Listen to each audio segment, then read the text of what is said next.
¿Están por ahí? Buenas Sí, tardes. licenciada, aquí estamos. Bueno, vamos a empezar porque si no se nos va el tiempo y de balde nos reunimos, ¿verdad? Ya estoy grabando, bienvenidas, y entonces conforme entren las demás personas, pero de todas maneras ya, el hecho es que ya estoy grabando y eso es importante. ¿Se recuerdan que en la presencial, pues hicimos una especie de síntesis de de varias sesiones, pero la última de que hablábamos era de las postrimerías, o sea, de la escatología, ¿se recuerdan? Escatología es el tratado teológico que habla de la vida después de la muerte, dijimos. O sea, entonces, a ese acontecimiento que sucede después de la muerte, es el tratado de escatología. En ese tratado, pues se habla del cielo, del infierno, del purgatorio. Y hablábamos en la sesión presencial de que, pues, que en un momento, en el periodo medieval, o sea, hace 500 años. Sí, sí, perdón. Licenciada, disculpe, es que nosotras llegamos hasta la 11. ¿Nos tocaría la 12? Pues la 12 fue la que terminamos hablando hace 8, el sábado, Ah, la cuando habla conclusión. cuando hablamos del infierno, del cielo. ¿Se recuerdan que les dije por eso estoy retomando eso ahora? Ah, bueno. La 12, que era la 12, de infierno, cielo, cuando hablábamos de que el Papa Juan Pablo II había dicho que no eran lugares, sino estados, ¿se recuerdan? Ajá. Sí, sí, Va. licenciada. Entonces estábamos hablando de esos temas y estábamos hablando en esos temas de que en el periodo medieval, o sea, hace 500 años, digamos, cuando nosotros apenas estábamos siendo descubiertos aquí, ya Europa pues tenía ya un recorrido de 1500 años de cristianismo. Y entonces en todo ese periodo medieval se le dio mucha importancia a estos temas y se le dio tanta importancia que van a encontrar ustedes en pinturas, en escenas, incluso Dante pues escribe una obra y hay toda una reflexión en cuanto al cielo que hablábamos el mismo sábado del tema de que se entendía la parte de Génesis 1 de una bóveda, ¿verdad? O sea, cómo Dios cerró la bóveda y ahí sostuvo las aguas superiores y luego la cerró para que estas aguas superiores no se vinieran para abajo, ¿verdad? Y entonces ahí va esa mentalidad, que es una mentalidad de una época en donde ustedes van a encontrar palabras como que el cielo se abrió, por ejemplo, en el caso del bautismo de Jesús, que los cielos se abren. Entonces decíamos el sábado, en el último momentito hablábamos de que, de que estos temas tenían gran importancia y tenían como esa concepción, o sea que Dios vivía en la parte superior, ¿verdad? El cielo, y ahí tenía toda una monarquía, pues él era el rey, ¿verdad? Eh, directamente tenemos que Jesús está sentado a la derecha del Padre y ahí el Espíritu Santo, los santos, y ustedes mismas preguntaban, si ustedes se recuerdan, ustedes mismas preguntaban, pero entonces habrán como distintos estatus o todos estarán en el mismo lugar. Bueno, entonces decíamos que es una realidad totalmente diferente, de la cual no hay descripción y en la que el mismo Juan Pablo II diría, no se trata de un lugar, se trata de un estado. Y hablábamos el sábado que ese estado de eternidad es pues vivir en el seno del Padre.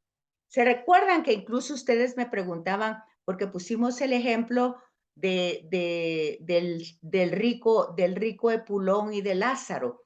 Y ustedes decían, pero ¿por qué hablará del vientre de Lázaro, del seno del padre Abraham? y no habla de Dios. Y entonces estábamos hablando, como todo en Sagradas Escritura, ha sufrido etapas, ¿verdad? Hay una comprensión en un momento, luego esa comprensión se va mejorando, se va comprendiendo desde otra perspectiva, y hablábamos pues de que infierno pues venía de infera, abajo de la tierra, y el purgatorio, que era una concepción católica, lo decíamos el sábado, que no teníamos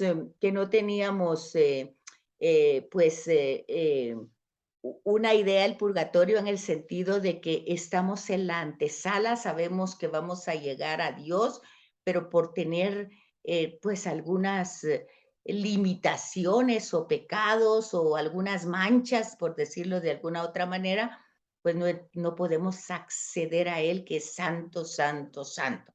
Entonces, que esa era una concepción cristiana únicamente del catolicismo, puesto que hablábamos el sábado que los otros movimientos cristianos consideran que al nomás morir llegan al Padre, y decíamos de que, un ejemplo donde ellos fundamentan esa creencia es con el buen ladrón, ¿verdad? Que le dice a Jesús que se recuerde de él cuando esté en el paraíso.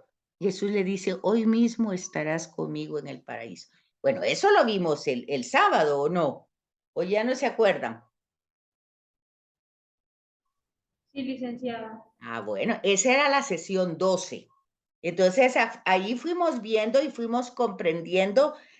También vimos que la Gehenna de la que habla el Antiguo Testamento no habla de infierno, sino que de un lugar donde está siempre el fuego humeante y que siempre está el gusano que nunca muere. Y entonces hablábamos de que posiblemente era una especie de basurero, pero acuérdense que los basureros no desde el principio son basureros, sino que primero pues van teniendo, son a veces algunas canteras, a veces, como ya se dan cuenta, pues llevan ahí cadáveres, sobre todo en momentos de epidemias, cosas así.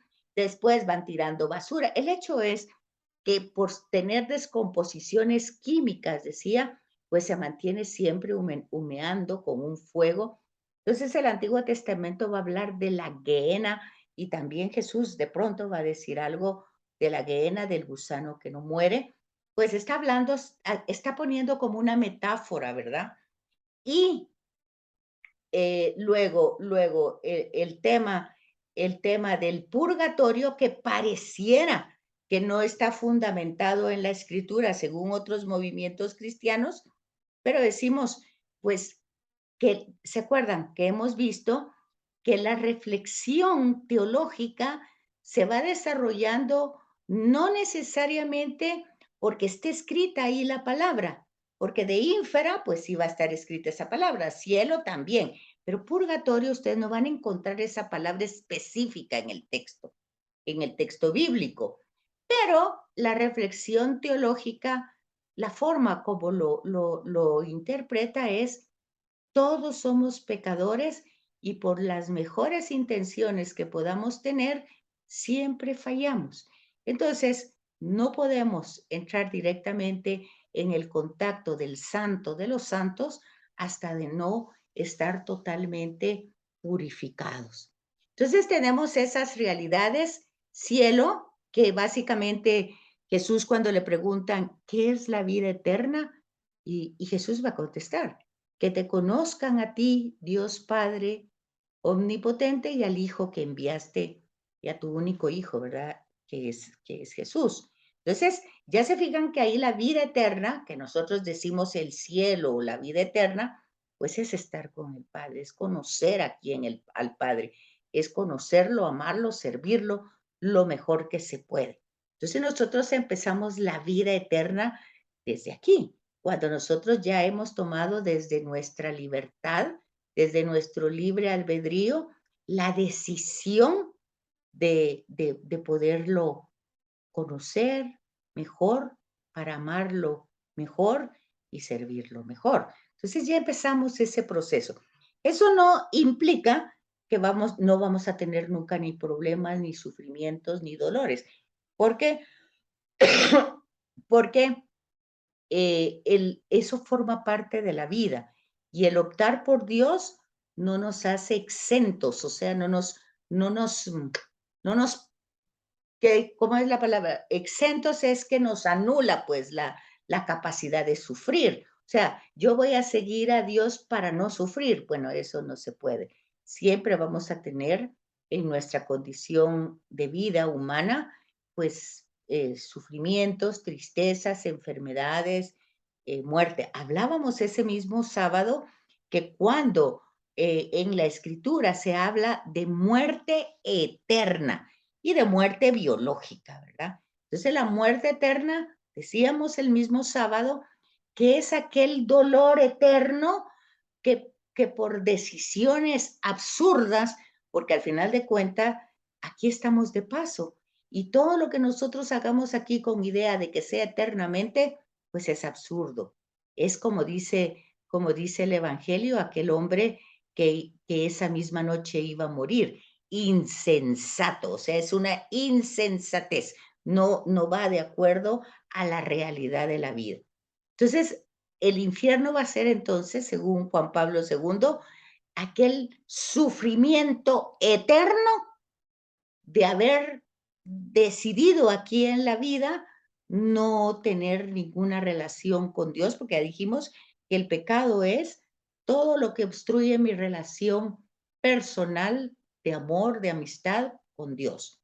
Entonces, yo tomo la decisión aquí en la tierra, libre, de no tener esa relación, pues entonces estoy ahí yo por mi propia decisión tomando, pues haciendo tomando ese hecho como una realidad. Pues eso tiene consecuencias en la eternidad.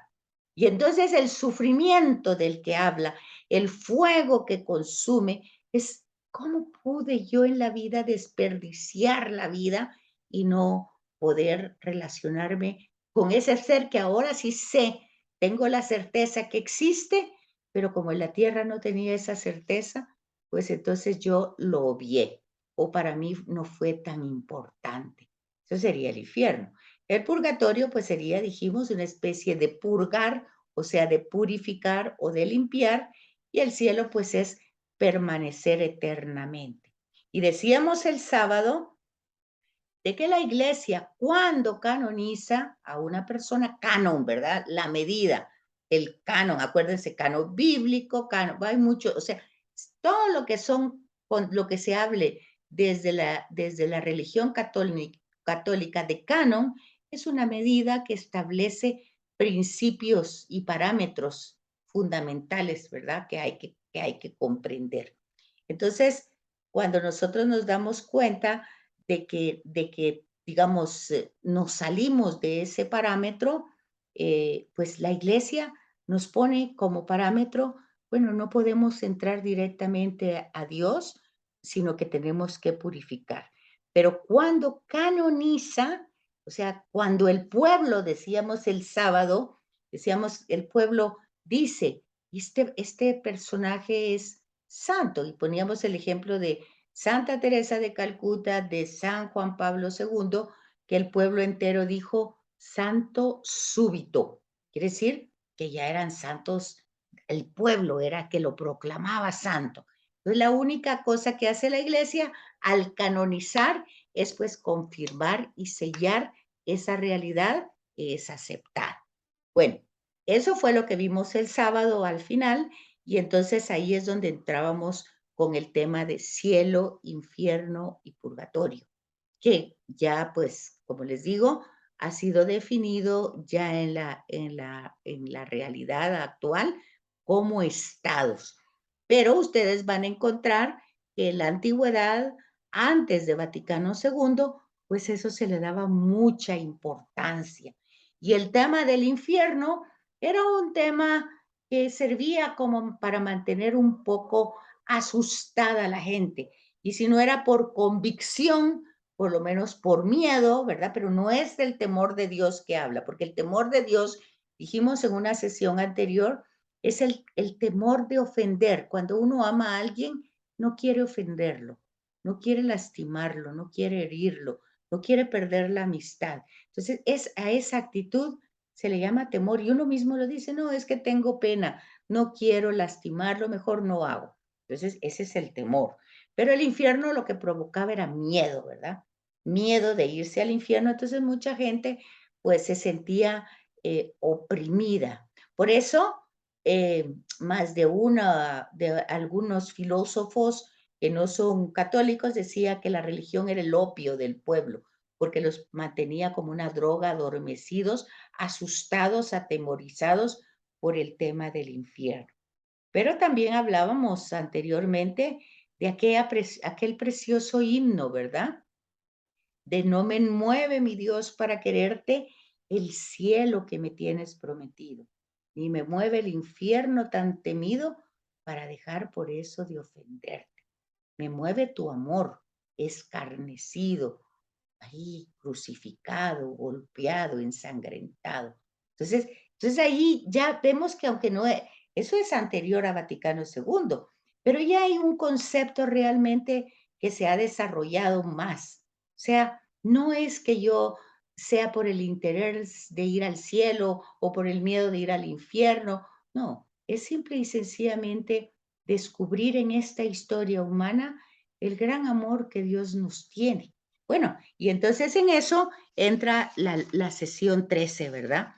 Que es la divina providencia, que es un sinónimo del amor de Dios. Pero como hemos visto en todos los temas que hemos visto, pues ustedes se dan cuenta de que se va desarrollando a través de toda la Sagrada Escritura. Es un tema que va evolucionando. Y decíamos el sábado que en el judaísmo, más que hablar de infierno, se habla de Sheol. Y que el Sheol era como un lugar de oscuridad, un lugar de sombras y es al que se refieren muchas veces los salmos.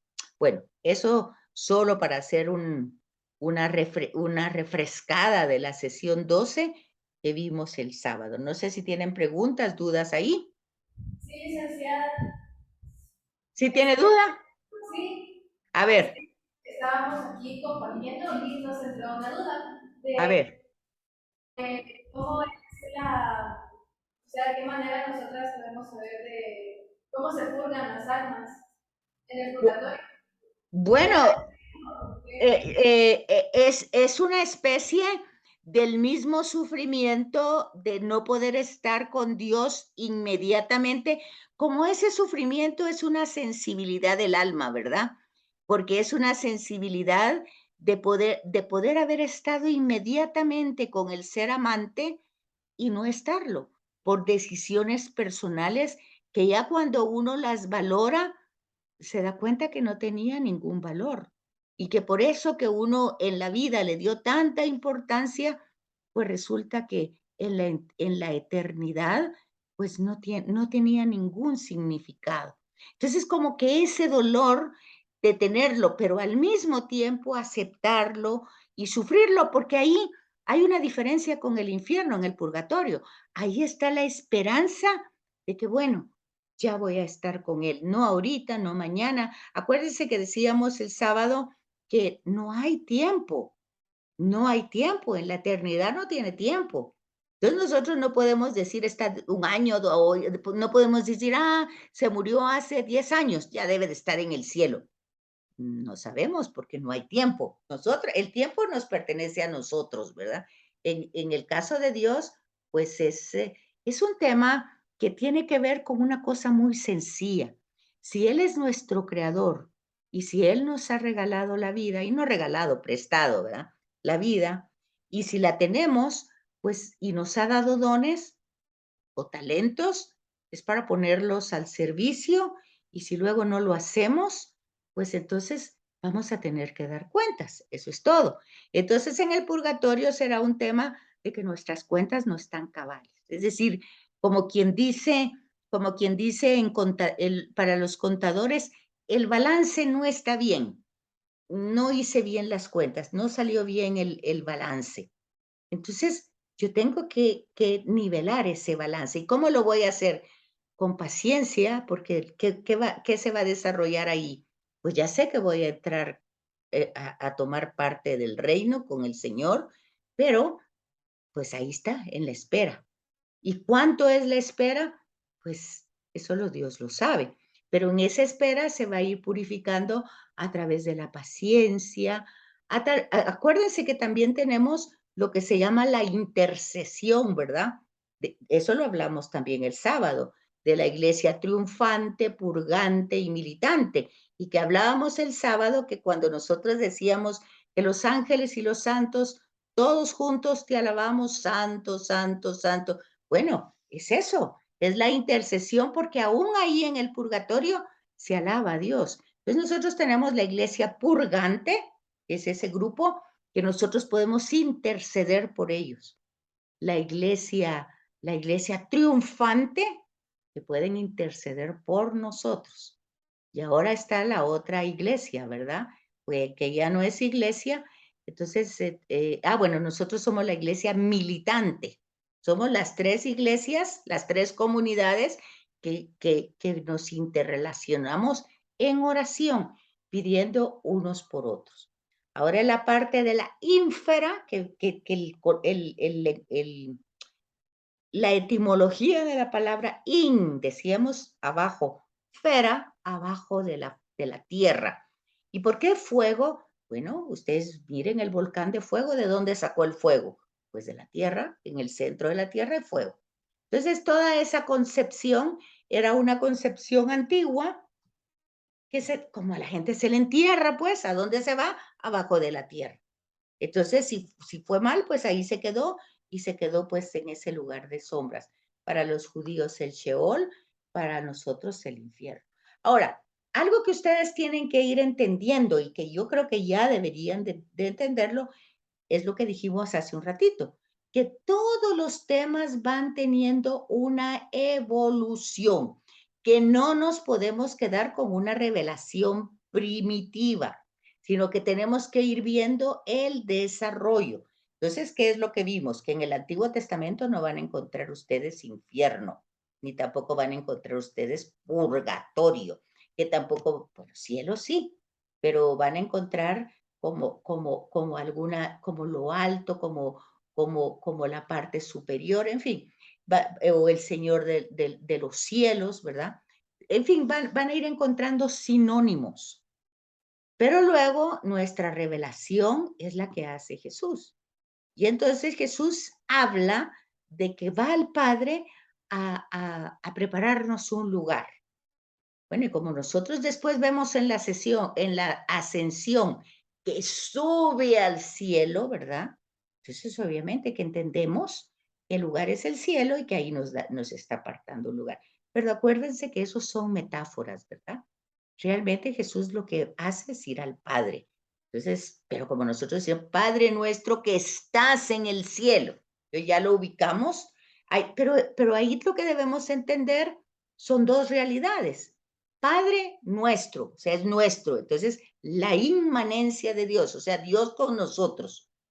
Y luego en el cielo, la trascendencia de Dios está con nosotros, pero no lo podemos manipular, no lo podemos, pues, manejar a nuestro antojo. Es trascendente, es otra realidad. Entonces, nosotros tenemos que ir conectando y viendo realmente lo que hemos ido estudiando tanto historia de la salvación, introducción a la Biblia, este módulo que tiene que ver con parte de la revelación, o sea, un solo Dios, Padre de los hombres, ¿verdad? Que lo decimos así porque es revelado, el monoteísmo, Dios es uno, ¿verdad? Entonces vemos al principio la creación, si Él nos crea, y luego sigue toda la revelación. Quiere que te hagamos una alianza con Él, que estemos relacionados. Vemos el mal, que la raíz del mal es el pecado, que no quiere que nos relacionemos. Entonces vamos viendo todo ese desarrollo sin las palabras que después vamos nosotros entendiendo en nuestra época, pero las tenemos que ir captando. Luego encontramos la revelación de Jesús, que nos va diciendo por qué es que debemos pues conocer al Padre, porque y Él es la imagen del Padre y Él viene no para que seamos buenas personas, No es eso, eso será una consecuencia. Lo importante es creer en el Padre, confiar en el Padre y creer en Él. Entonces ahí vamos caminando, después viene la iglesia que nos va enseñando lo mismo a través del Espíritu Santo y aquí estamos nosotros en medio de esta época, ¿verdad?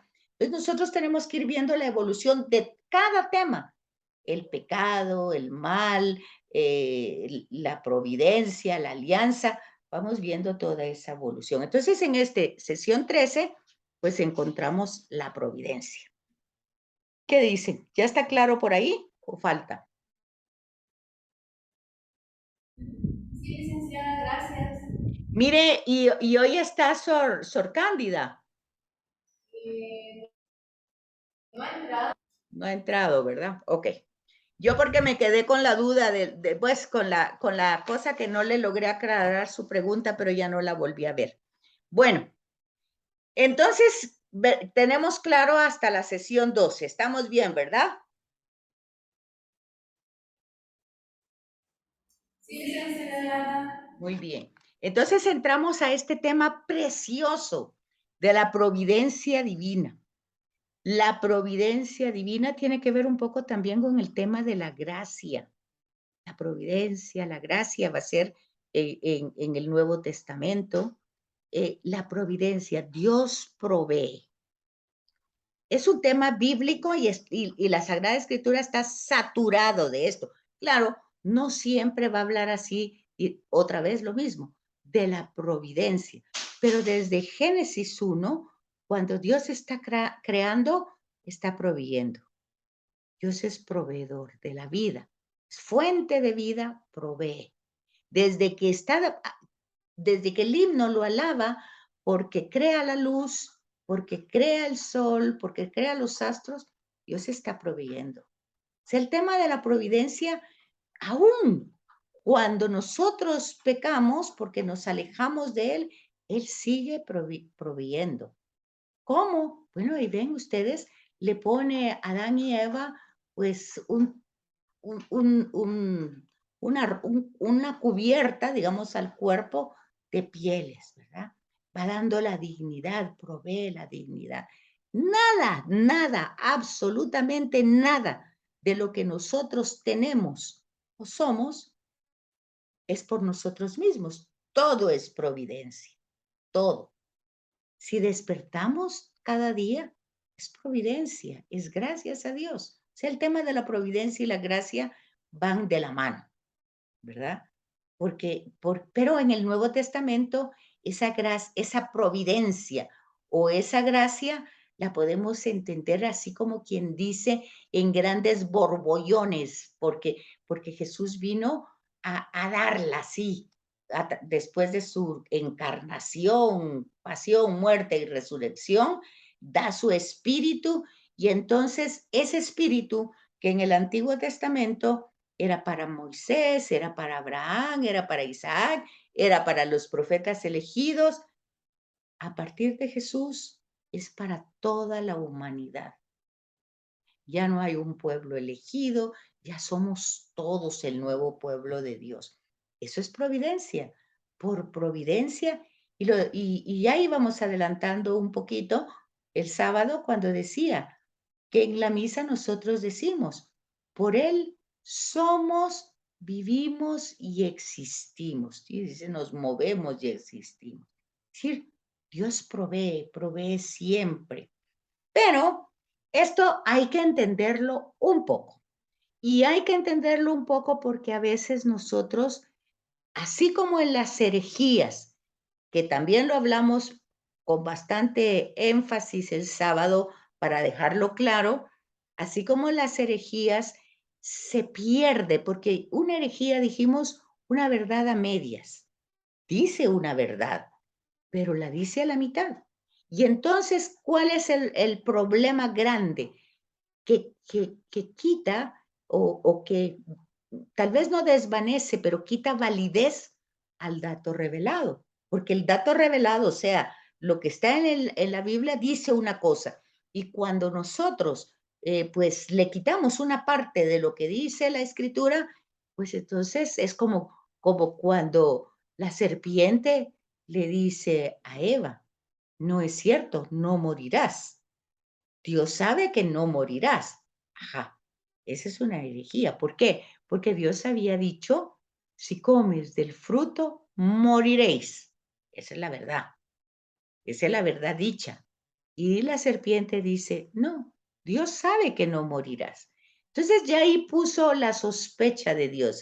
Se sospecha, todavía hoy mucha gente sospecha si Dios es tan bueno, ¿por qué se fue toda esa gente en el hoyo ahí de Villanueva? ¿Por qué todavía no encuentran a esa pobre? Si Dios es bueno, entonces la gente se queda en esas partes, ¿verdad? Dios es bueno y Dios provee, pero hay que acordarse todo el tiempo que Dios ha dado libertad y que si estas carreteras están así de mal, no es por el invierno ni por la lluvia, es porque la gente que ha trabajado en esas carreteras se ha robado el dinero y ha puesto mal material y ha hecho muy mal la obra que tenían que hacer. En ningún momento han pensado que la gente se va a morir o le va a pasar esto, ¿verdad? Y puede ser que no pasó al día siguiente, pero pasa. Eso va a pasar igual con el puente del incienso, con el puente de Bebelice, que vive diciendo se va a caer, se va a caer, y en lugar de verdad de componerlo, ahí lo van chapuceando. Bueno, un día se va a caer completamente y van a haber muchos muertos y todo el mundo va a decir, qué barbaridad, qué pena y cómo Dios permitió. No, Dios ha dado la inteligencia, la capacidad, Dios ha proveído a todo el mundo, pero ha dado la libertad. Y tristemente, en esa libertad está el libre albedrío y entonces muchas veces decidimos. Y eso es, entonces, latría, que dijimos, adoración. Adoramos al dinero, adoramos el poder, adoramos el prestigio, adoramos el placer, idolatría. Y dijimos que al único que se le da latría es a Dios, pero cuando esa latría se le da al dinero, y ya somos capaces de hacer una mala obra, no importando lo que vaya a pasar más adelante, porque yo ni lo voy a ver tal vez. Entonces ya ahí están las consecuencias. Pero Dios ha proveído y ha proveído siempre. Y esos razonamientos quieren justificar las acciones humanas, pero no se puede, porque si nosotros tenemos dos dedos de inteligencia, sabemos pues por qué pasan las cosas. Las cosas no las pasan porque Dios así las quiera. O sea, Dios no quiso la muerte de su hijo, no quiso eso. Él lo que quiso es que conociéramos el amor del Padre, pero como ha dado la libertad, pues resulta que dijimos que que Jesús entra en una historia de pecado y esa historia rechaza el mensaje y rechaza al mensajero y entonces lo mata. Bueno, pero eso no es la voluntad de Dios. Entonces hay que ir corrigiendo algunas cosas, ¿verdad? Cuando uno dice, es que es la voluntad de Dios. No, la voluntad de Dios es que todos sus hijos se salven.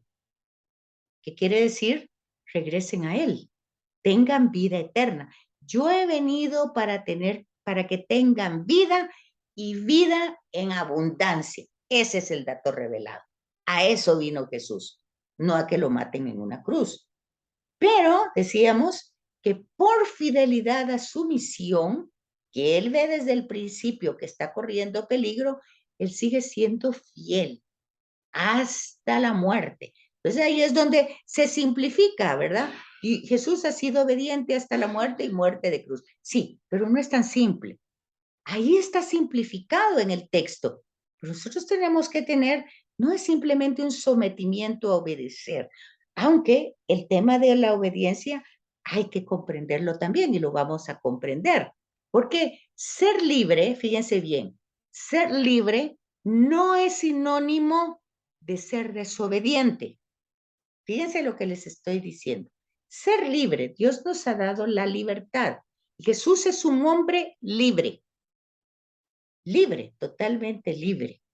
Sin embargo, esa libertad que él tiene, pues hace uso de ella y entonces no lo hace desobediente, sino que libremente él es obediente.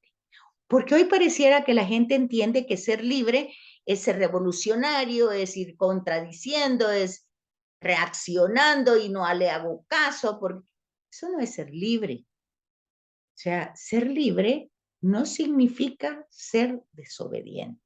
Jesús es el hombre libre, pero desde su libertad, él ama al Padre y es fiel y leal al Padre. Por lo tanto, obedece. Entonces aquí está el tema de la providencia. Está el tema de la providencia que Jesús lo toca con una claridad absoluta. Está tocado desde Génesis 1 hasta Apocalipsis y hasta cada uno de nosotros. Ese tema es el tema de la gracia, pero Jesús lo toma de una manera mucho más accesible, ¿verdad? Y va a decir muchas veces, es que eso no fue así al principio, así no se hicieron las cosas, pero todo ha pasado así por la necedad del corazón.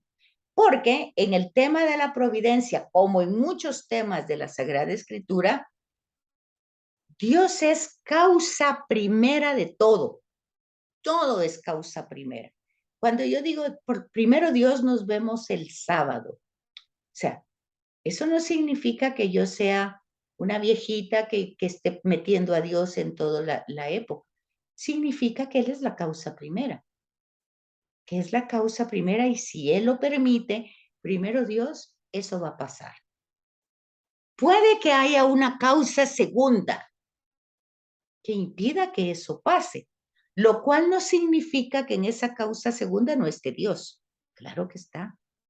Él es la causa primera, pero también está implícito en la causa segunda. Entonces, muchas veces las personas en la causa segunda dice, porque Dios lo permite o lo quiere así. Eso hay que entenderlo, eso hay que entender. Porque Dios sí sabe, pues Dios sabe todo porque ahí está, al ser providente, al ser creador, al ser el Señor de la historia, al ser el, Dios sabe todo, es Dios, nos ha creado, nos conoce desde siempre. El catecismo de cuando éramos niños para hacer la comunión decía, Dios conoce nuestro pasado, nuestro presente, nuestro futuro y hasta nuestros más secretos pensamientos. Y el Salmo dice, antes que la palabra salga a mi boca, tú la sabes, tú la conoces. El Salmo dice también, tú me sondeas, Señor, tú me conoces. Entonces, entonces ahí tenemos, Jeremías dice, me pudiste, Señor, fuiste más fuerte que yo y me sedujiste. Bueno, entonces vamos viendo que Dios se va presentando como causa primera, pero para el creyente también está implícito en la causa segunda. Vemos en las lecturas de Job que estamos viendo hoy, pues Dios es la causa primera. Y Job es justo con la causa primera. Pero fíjense una cosa importante. Job no se queja con la gente, se queja con Dios. O sea, no le entiende, no entiende su causa, no entiende las causas segundas, pero se queja con Dios. Cuando los amigos le llegan a decir algo malo hiciste y Dios te está castigando, él se defiende, pero luego se va a quejar con Dios. ¿Cómo puedo entender? Entonces, vemos que el tema de la causa segunda, como en el caso de Jesús orando en la cruz, ¿por qué me has abandonado? Es causa segunda, ¿verdad? Pero él está hablando con Dios, está orando. La relación continúa y tan continúa que en tus manos encomiendo mi espíritu. Entonces, fíjense cómo va esto de la causa primera y la causa segunda. En todo el tema de la escritura, Dios es causa primera, pero la causa segunda, pues van a ser muchas circunstancias y muchas decisiones. que no están ajenas a Dios. Definitivamente no están ajenas. Pero Dios las respeta, porque entran las acciones humanas que pueden hacer mucho daño a todos, ¿verdad? Que lo vemos en los primeros 11 capítulos de la Biblia, los primeros 11 capítulos. La causa primera, Dios crea todo. La causa segunda, el hombre lo rechaza y el mal empieza a crecer como una bola de nieve hasta no poderse entender en la torre de Babel. La causa primera, Dios elige a Abraham, la elección es causa primera. Dios tiene la iniciativa, Dios tiene el amor, elige. Abraham acepta la elección. Aquí viene el tema entonces de la providencia desde el periodo patriarcal. Abraham se despoja porque Dios le dice que se radique, sal de tu casa, sal de tu tierra, sal de tu familia, al lugar que yo te mostraré. O sea, despójate y abandónate. Clave de interpretación de toda la escritura. Si ustedes miran a todos los personajes que salen en la escritura, Abraham, Isaac, Jacob, Moisés, después Josué, después los jueces, los monarcas, los profetas, cada uno para cumplir su misión tiene que despojarse. ¿Verdad? Un poquito los mismos relatos de hoy de la escritura, ¿verdad? Yo te seguiré, pero primero voy a ir pues a enterrar a mi papá. No quiere decir que mi papá se murió hace un ratito y lo voy a ir a enterrar. Quiere decir que el mandato decía que hay que cuidar al papá y a la mamá. Espérate entonces que lo cuide y después voy a servirte. Entonces, ven ustedes que el tema del despojo, del quitarse. Pero desde ese momento vamos viendo la providencia, cómo la providencia va desarrollando la historia. Lo mismo pasa con María, ¿verdad? He aquí la esclava del Señor. Pues ahí viene la providencia a actuar. Y cuando María se da cuenta que va con Isabel, ¿qué es lo que dice? Alaba el Magnífica, no es otra cosa que una alabanza a la providencia de Dios. Ha hecho en mí maravillas. Santo es su nombre. O sea, entonces se dan cuenta ustedes que en todas las cosas interviene Dios para el bien de los que le aman. Pero lo que pasa es que a veces las cosas son difíciles y vamos cuesta arriba. Y ahí entonces cuesta mucho entender la providencia.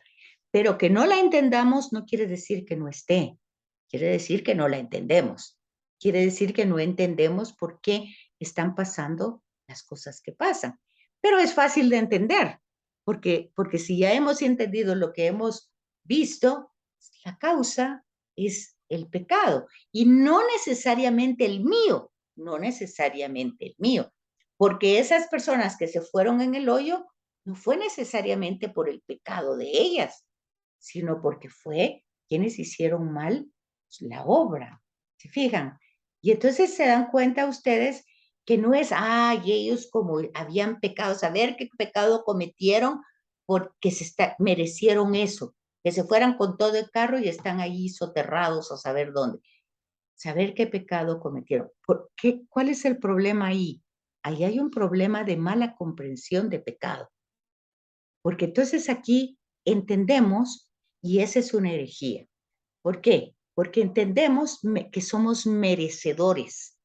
Cuando nos pasa una cosa buena, lo merecemos. Pero entonces, cuando nos pasa una cosa mala, también lo merecemos. Porque ese es el problema de merecer.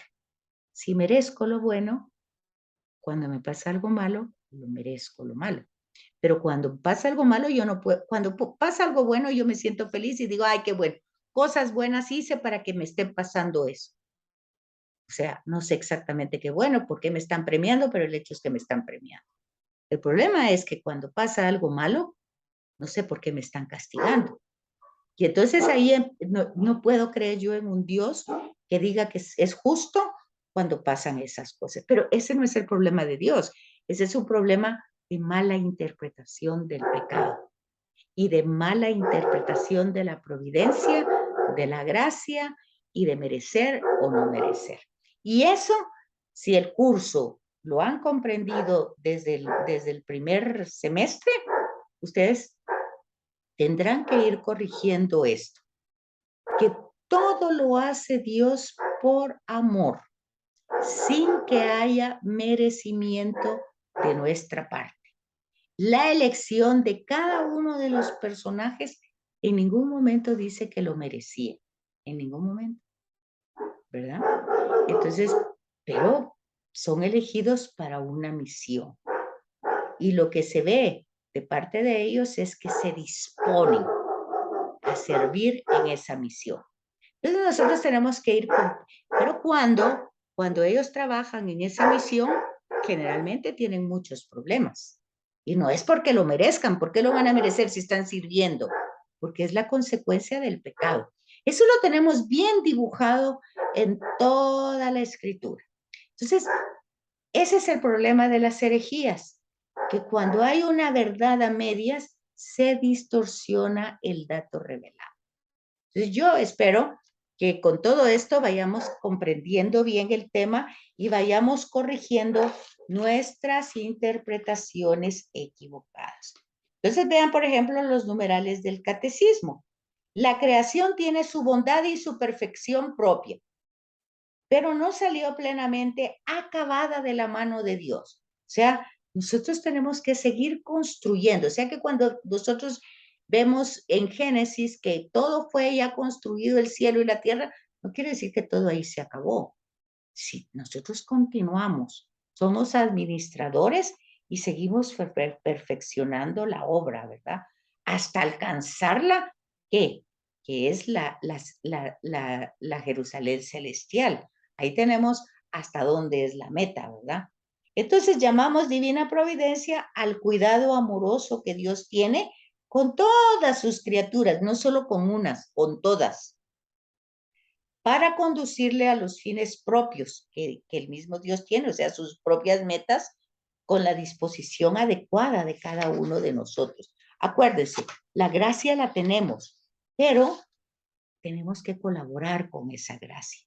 Entonces, todo ese deseo de colaborar con esa gracia, pues nos va dando lo que nosotros llamamos, pues como no los méritos, porque volvemos a decir que no son méritos, pero al colaborar con la gracia, nosotros vamos ayudando a que ese reino de Dios que Jesús predica se vaya estableciendo. O sea, lo que dijimos una vez, vamos como quitando obstáculos, ¿verdad? Entonces, vemos que Dios está presente siempre, siempre en todas las criaturas. Siempre está. No está en unas más que en otras. Dios está siempre presente en todas. Fíjese que está diciendo criaturas. Quiere decir que está hablando de toda la creación. No está hablando solo del ser humano. No está diciendo Dios está presente en sus hijos. No. Dios está siempre presente en todas sus criaturas. Eso lo podemos ver porque todo sale de Él. Tanto Génesis 1 como Génesis 2 dice lo mismo, que Dios lo ha hecho todo, lo ha creado todo. Él es el creador, pero la creación no se agota con esa creación, con ese principio, sino que se necesita la conservación continua. Y entonces ahí es donde se va manifestando la providencia divina. Entonces, ¿qué significa la providencia?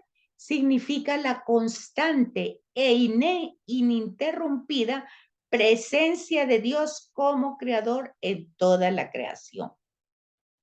Cuando ustedes hablan de que queremos ser una vasija nueva, es esto, eso que estamos hablando. Es que la providencia me vuelva a reconstruir.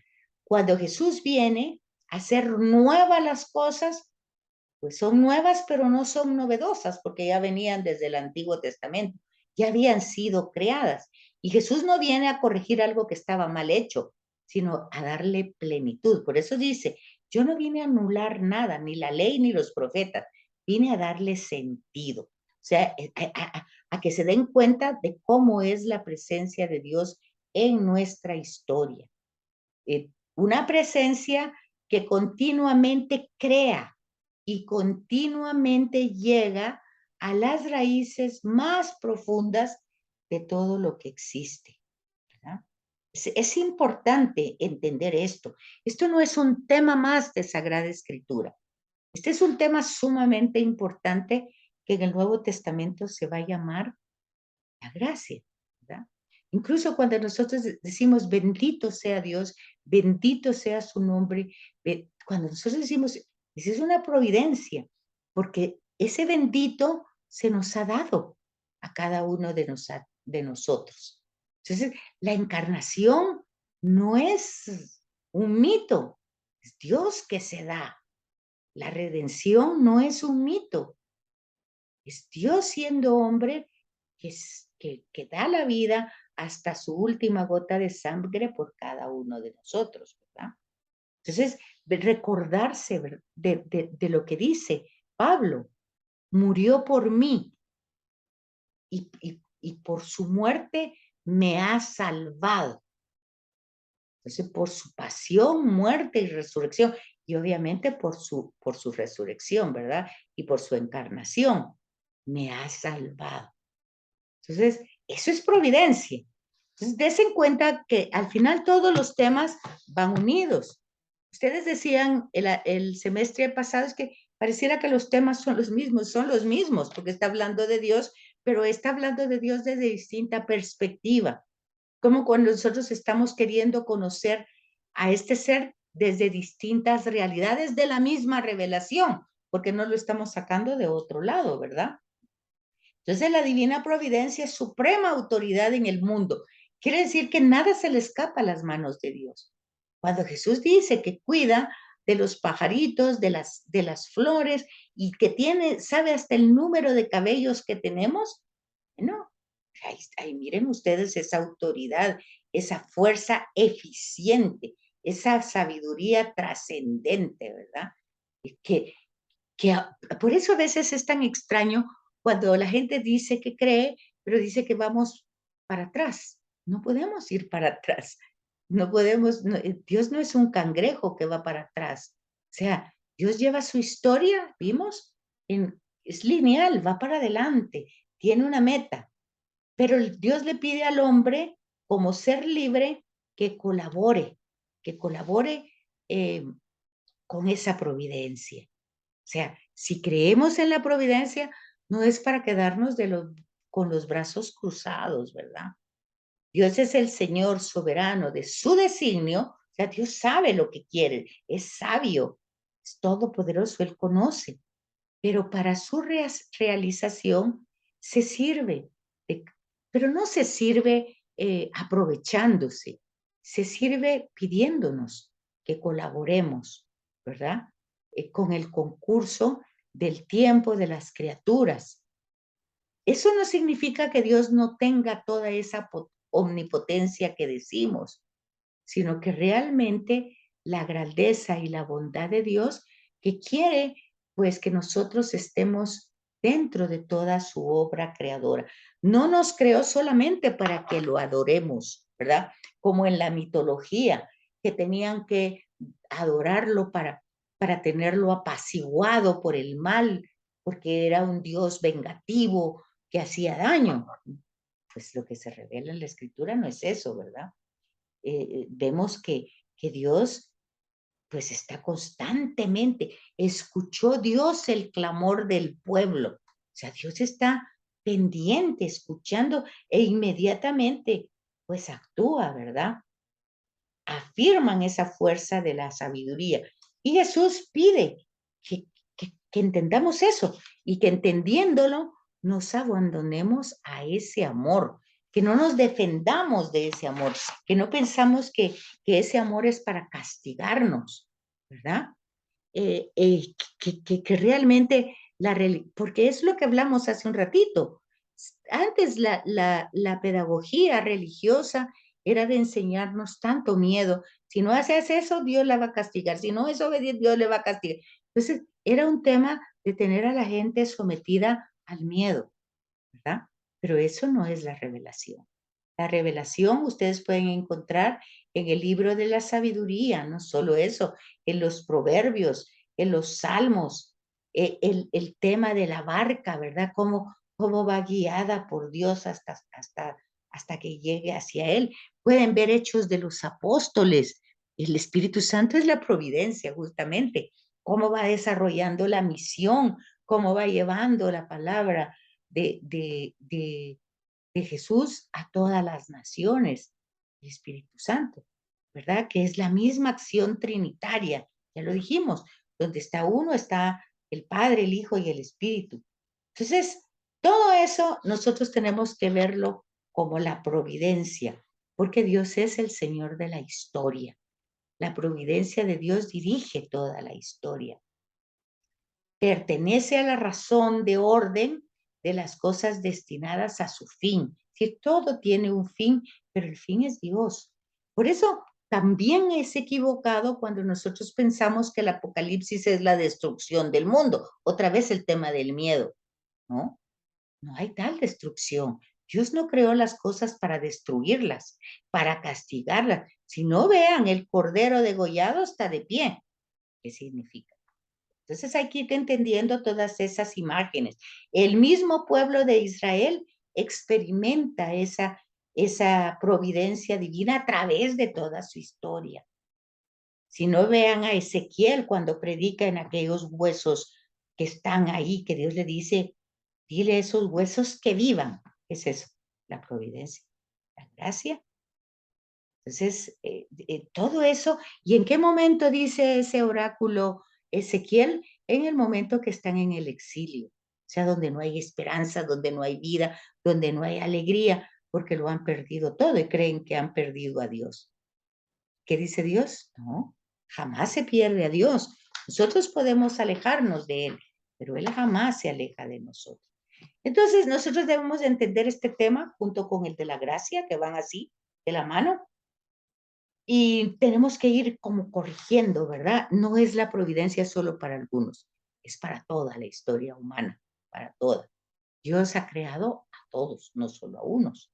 Entonces, eso Jesús lo dice con mucha claridad, que la bondad de Dios es como el sol, que sale para buenos y malos, sale para hijos, y la lluvia sale para todos. Bueno, dirán ustedes, pero ahorita mire todos los destrozos que hace la lluvia. Bueno, ¿qué pasa? ¿Por qué hemos destruido tanto nuestra naturaleza? Dijimos que la creación es, nos ha creado para que nosotros continuemos esa creación.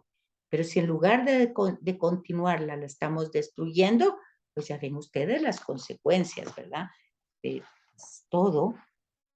No es difícil de entender porque está en los primeros 11 capítulos. Nos alejamos de Dios y ya sabemos que el mal se va desarrollando en forma totalmente destructora. Eso mismo que ustedes ven, el diluvio, el no poderse entender, todo eso lo vemos diariamente en la historia humana, sin ningún tipo de problema. ¿Cómo dice? ¿Estamos bien hasta aquí? ¿Dudas, preguntas? No, licenciada, sí, sí. No, licenciada. ¿Todo el mundo está? Bueno. Aquí tenemos una pregunta, A ver, dígame la pregunta. Aquí, licenciada. dígame.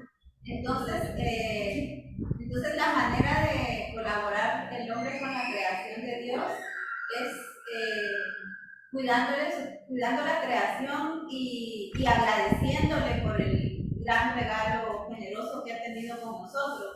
Claro que sí, cuidándola a toda la creación, ¿verdad? A toda, porque toda es creación. Acuérdense ustedes de San Francisco de Asís, hermano Sol, hermana Luna, hermana Muerte, hermana Agua, hermano Fuego, todo sirve para la felicidad del ser humano cuando el ser humano está en armonía, ¿verdad? Porque cuando no está, pues ya ven ustedes la destrucción. Entonces, la forma de colaborar con la providencia es justamente cuidarla, todo lo que nos da, la salud que nos da, cuidarla. No ser extremistas. Nos ha dado la salud. No tenemos el derecho de arruinarla. Y así, cada cosa, cada cosa. Nos ha dado la vocación. Todo ha sido dada. Es que nosotros no tenemos nada de nosotros mismos. Todo ha sido proveído por Él. Todo, todo, todo, todo. Fíjense, nuestro corazón no tenemos que estar pensando, a ver si no funciona hoy en la noche, a ver si no sé. Son en automático respiramos, pero todo eso es providencia divina, sin merecerlo. Pero lo que pasa es que no sabemos agradecer esas realidades. ¿Qué dicen ustedes? Bueno, rápidamente vamos a pasar a la 13 del otro módulo. ¿Les parece? Si ya no tienen dudas aquí. Sí, licenciada. ¿Sí? Sí, licenciada, ya tenemos preguntas. Ok. Entonces voy a irme a ver si no me pierdo. Espérenme un momentito porque algo me...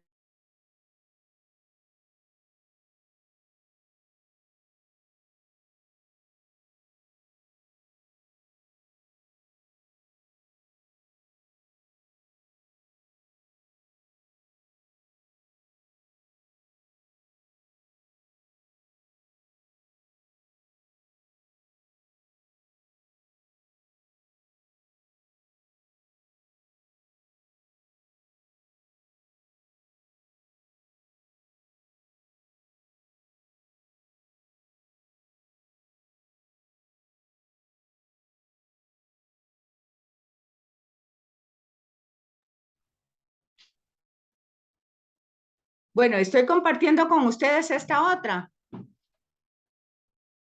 ¿Están ahí? ¿Aló? Sí, licenciada. Ok. Bueno, entonces... Sí, licenciada. Acuérdense que en la lectura rápida de San Marcos, nosotros tenemos que ir encontrando por qué Jesús es el Salvador, por qué es el liberador, por qué es el Salvador, por qué nos ha redimido. ¿Cómo da testimonio, cómo explica o cómo dice, porque no hay explicación, cómo testifica sería cómo da ese testimonio de que Jesús es lo que dice el texto que es, ¿verdad? ¿De qué manera lo testifica Marcos? En ese mismo sentido, aquí tenemos una frase que es muy importante, pero que nosotros tenemos que encontrar el fundamento bíblico de esa frase. No hay otro nombre en que podamos ser salvados. Eso forma parte de las preguntas que vamos a tener para la evaluación final. ¿Por qué Jesucristo es nuestra salvación? ¿Y por qué no hay otro nombre en que podamos ser salvados, verdad?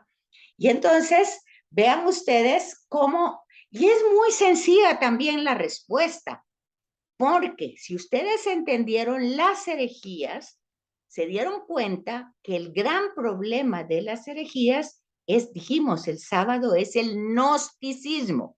Y dijimos que el gnosticismo lo que es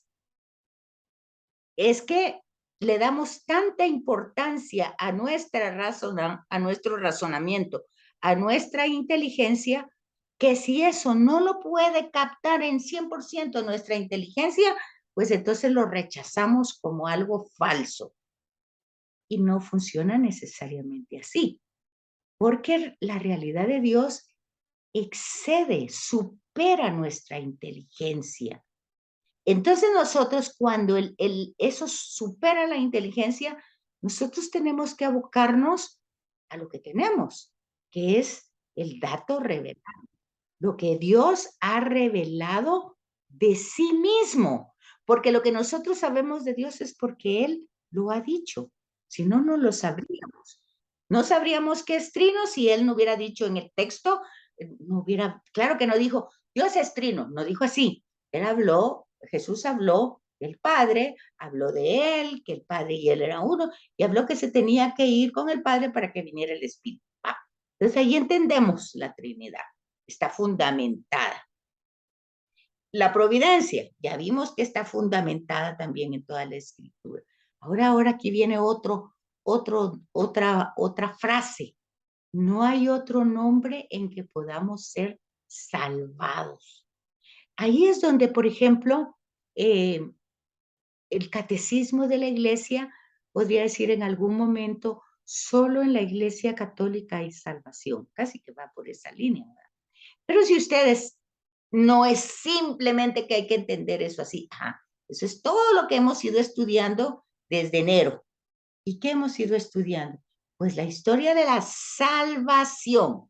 No hay otro nombre en que podamos ser salvados. O sea, la historia viene desde la historia, desde el principio, y toda es una historia de la salvación. Luego, introducción a la Biblia, vamos viendo cómo esa salvación se va desarrollando en etapas. Ya lo fuimos viendo. Entonces, ahora entramos al tema de Jesucristo, ¿verdad? Que es el nombre de nuestro Salvador, Jesús. Y eso es revelado, porque el ángel le dice a María, su nombre será Jesús, que significa Salvador. Ok, eso es lo primero. Ya está ahí. Y luego, ahí mismo en Lucas encontramos que ese Salvador, oigan bien por qué las herejías confunden el dato revelado, porque dice, van a ser de María, o sea, carne de María, pero ella pregunta, ¿cómo va a ser posible que tenga yo un niño que sea mamá si no conozco varón? Ahí está el dato revelado con toda claridad. O sea, ella es la madre, pero no conoce varón, o sea, no hay un papá masculino, ¿verdad? Entonces el ángel le responde, aquí viene el dato revelado que no lo sabríamos si no es revelado. Lo que nacerá de ti es obra del Espíritu de Dios, ¿verdad? O sea, el Espíritu Santo. Entonces, cuando decíamos al principio que los 4 evangelios están escritos para responder a la pregunta, ¿quién es Jesús? ¿Quién dice la gente que soy yo? Y nos quedamos, tú eres el Mesías, el Hijo de Dios. Ok, nosotros vamos un poquito más adelante que Pedro. Jesús es verdadero Dios y verdadero hombre. Esa es la respuesta. ¿Quién dice la gente que soy yo? Pues la comunidad católica dice que tú eres verdadero Dios y verdadero hombre. Y resulta que tiene que ser 100% Dios y 100% hombre. Y que su identidad tiene que ver con la unión de esas dos naturalezas. Entonces, cuando la herejía se le va a llamar herejía cuando se le da más fuerza a una realidad de Jesús. No se aceptan las dos juntas, porque no se entienden, porque dice, ¿cómo va a ser posible? Bueno, pues no lo entendemos, pero así es. Así es. Y así es porque no puede ser de otra manera. Porque si no fuera hombre 100%, no podría salvarnos. No sería Jesús de Nazaret. No podría salvarnos. Si no padeció, si no nació, si no padeció, si no murió, si no resucitó, no puede salvarnos. Y si no fuera Dios, no podría redimirnos. O sea, no podría ser de esa salvación una alianza, un puente entre Dios y nosotros. Des en cuenta por qué una herejía es tan terrible, porque mutilamos a una persona que tiene dos naturalezas, dos voluntades, pero es una sola persona. No lo podemos captar con nuestra inteligencia, no lo podemos captar. No solo nosotros. Los concilios se desarrollaron por eso, porque la gente, cada quien interpretaba de distinta manera quién era Jesús. Hoy todavía es así. Por eso el Papa Francisco dice, esas herejías siguen viviendo en la iglesia, el gnosticismo, el pelagianismo, cuando se cree que yo soy merecedora, porque hago muchas cosas, soy muy piadosa y entonces merezco de Dios todo. Pues ya vieron que ni la Virgen María, que era la Virgen María, pues no se sintió merecedora de nada, sino que dijo que todo, que su alma glorificaba a Dios, porque Él es el que hace maravillas en la pequeñez de su esclava. Por eso desde ahora me dirán dichosas todas las generaciones, porque el poderoso ha hecho obras grandes en mí. Fíjense, pero ella reconoce la acción de Dios en su persona. Claro, ella cultiva esa gracia, la desarrolla, lo que hemos dicho. Ella colabora con la gracia, con la providencia. Pero entonces vemos que el hecho que Jesús es preguntan aquí, ¿Jesús es un salvador más? No, simplemente es único. No hay nadie más que Él, porque nadie más es Dios y hombre verdadero. Dios, ahí está la respuesta. Y eso es el Señor mío Jesucristo. Señor mío Jesucristo, Dios y hombre verdadero, creador y redentor mío, por ser quien eres. ¿Se fijan? Nosotros lo decimos, pero hay que ser conscientes. Y ahí está la respuesta de quién es Jesús de Nazaret. Que mi Señor, que mi vida, que mi todo eso puede ser, pero la respuesta de quién es Jesús es 100% Dios y 100% hombre. ¿Existen dioses para encontrar la salvación? Pues existen formas, ¿verdad? Desde que dice que van a ser, ese es el camino de la salvación. Pero de eso, a que realmente, como dice el mismo Evangelio, difícil es que una persona dé la vida por alguien, por una, otra, y para eso que tiene que ser muy bueno, que tendrá que ser su hijo o algo así. Pero eso lo dice Pablo, ¿verdad? Pero que alguien haya dado la vida por todos nosotros, y sobre todo cuando éramos pecadores, eso es insólito. Entonces, por eso Jesús no es un salvador más, no es tampoco solamente un hombre al que hay que imitar, no es parecido a los profetas, no es tampoco como Moisés. De hecho, Jesús dice aquí hay alguien más que Moisés.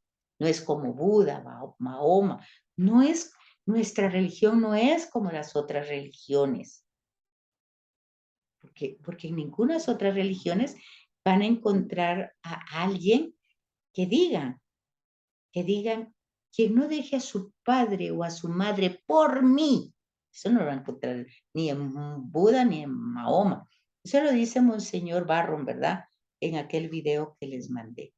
Bueno, entonces Jesús es el mismo, él mismo es Dios hecho hombre. Desde siempre, no es que se fue volviendo o que fue siendo, no, desde la encarnación, desde el anuncio, está dicho en el anuncio. Entonces, desde el principio, ¿verdad? Ahora, entonces, ¿cómo se entiende y cómo cuando él hacía los milagros era él, era Dios? Que todo eso, pues no es sencillo de comprender, pero nosotros debemos entender prácticamente lo que hemos dicho tal vez como una forma sencilla, que las dos naturalezas tenían tal unión, ¿verdad? Que el concilio le va a llamar unión hipostática, que era como una moneda con las dos caras. O sea, Dios y hombre, no puede separar una cara de la otra cara, están totalmente ligadas en la misma moneda. O sea, así era la persona de Jesús, así es la persona de Jesús, Salvador absoluto, portador de esperanza para la humanidad, que ha sido y sigue siendo solidario con cada uno de nosotros. Entonces, por eso van a ver ustedes que en Hechos de los Apóstoles no es Pedro el que hace milagros, ni Santiago, ni Juan, es en el nombre de Jesús. En el nombre, es el nombre poderoso de Jesús, porque Él es el Salvador. No es Pedro, no es Santiago, no es María, no es José, no es ningún santo, es Jesús, ¿verdad? Entonces, no es que existan tampoco distintos dioses, diferentes dioses para la salvación. Sí pueden haber como anuncios, ¿verdad? Que si la salvación viene de Jesús, también viene del Padre y también viene del Espíritu. Bueno, pero no son tres dioses, es uno mismo que está actuando para la salvación de la humanidad. Ahí no podemos entender, eso ya lo hemos explicado cuando explicamos la Trinidad, ¿se recuerdan? Entonces, básicamente, el nombre de Jesús es como el intermediario, es, lo vimos anteriormente, el único mediador, porque es el que ha dado la vida, porque es el que se encarnó, que se hizo hombre, el único que puede revelarnos realmente cómo es Dios, ¿verdad? Que cómo actúa en la historia. Por eso la importancia de que lean un evangelio de corrido, para que no se hagan ideas, sino que vayan conociendo a Jesús desde la fuente, ¿verdad? Que ustedes vean desde la fuente cómo es su mensaje de salvación, cómo dirige ese mensaje a los hombres, ¿verdad? Y entonces ir entendiendo entonces esas enseñanzas de la Sagrada Escritura, que solo Dios es el que salva. Y eso lo encontramos desde el Antiguo Testamento. Vamos viendo cómo, otra vez es un tema, estos temas y que solo Dios salva, lo vamos encontrando desde la elección de Abraham, desde luego con Moisés la liberación de los esclavos en Egipto, del tema de la alianza. Todos esos son temas de salvación, todos esos son temas de providencia, todos esos son temas de gracia, todos esos son temas de misericordia, ¿verdad? Pero en el Nuevo Testamento se va dando plenitud a todos estos temas. El nombre de Jesús en hebreo, Yeshua, Dios salva, ¿verdad? Yahvé libera, Yahvé salva. Entonces vamos encontrando esa realidad. Por eso, eso habría que leer Hebreos para encontrar la teología clara de por qué Jesús es el único mediador entre Dios y los hombres. Eso lo hablamos también el sábado, en el sentido de que podemos todos interceder por todos, decíamos el sábado, ¿verdad? Nosotros decimos en el yo pecador que soy pecador y que por eso le pido a Santa María siempre Virgen, a los ángeles, a los santos, que intercedan por mí y a ustedes, hermanos, que intercedan por mí. Okay, todo eso lo hablamos. Ya hablamos hace un momento también el módulo anterior, hablamos la iglesia triunfante, militante, purgante, todos intercediendo por todos. Perfecto, la intercesión. Pero la mediación, el único que media entre Dios y nosotros es Jesús, porque es el único que ha dado la vida por nosotros como hombre, que es lo que hemos dicho. Ha sido obediente hasta la muerte y muerte de cruz. Es el único. Nadie más se ha muerto por nosotros. Él por cada uno. Es decir, va a decir Isaías, por sus llagas hemos sido sanados. Y va a decir Pablo, y murió por mí, por mis pecados. Ok. Entonces ahí es donde nosotros tenemos que personificar esa realidad. Por eso es el único mediador, porque es Dios y porque es hombre. Esa realidad, esa respuesta de quién es Jesús de Nazaret, entonces es Dios verdadero y hombre verdadero y Dios verdadero. No podemos quitarle ni una pizca en la humanidad, ni una pizca de la divinidad. Y cuando dice menos en el pecado, pues es que ya también entendemos que pecado es romper una relación con Dios. Y ya vieron ustedes que Jesús siempre fue tentado, siempre, pero nunca cayó en la tentación porque mantuvo una relación filial con el Padre. Entonces, yo creo que ahí tenemos la claridad de por qué Jesús es el único mediador entre Dios y los hombres.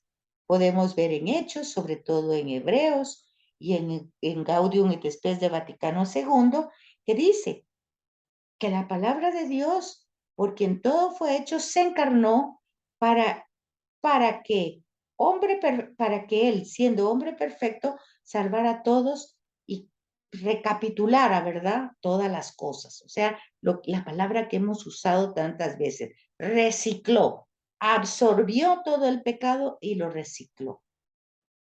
¿Y, y cómo sabemos de que esa obra fue buena y aceptada por el Padre? Porque lo resucitó. Entonces, por eso, Cristo es el único mediador entre Dios y los hombres, dice San Pablo. Hay un solo Dios, un solo mediador entre Dios y los hombres, Jesucristo, hombre, él también, que se entregó a sí mismo para rescatar a todos. Este es el testimonio que él dio a su debido tiempo. Eso está en 1 Timoteo 2, ¿verdad?